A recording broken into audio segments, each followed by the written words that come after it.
We got a brand spanking new 2025 X5 M60i.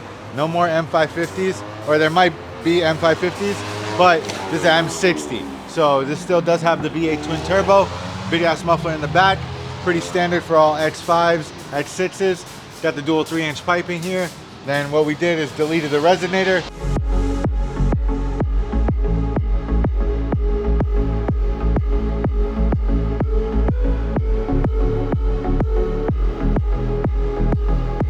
Pop some 3-inch pipes in here just to amplify the flow. Customer wants it a little bit more aggressive, doesn't want to spend a ton of money on a system. So what do? We chop off the resonator. That's the resonator right there.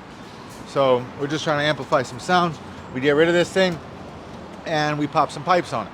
So this should amplify the tone maybe another 20-30%. It's gonna sound sweet. Customer's gonna be happy. Gets to keep his valve control in the back. It's already fast, guys. We don't know how to make it faster. We're just trying to make it sound better. So I'm gonna drop it, crank it. Let me know what you guys think.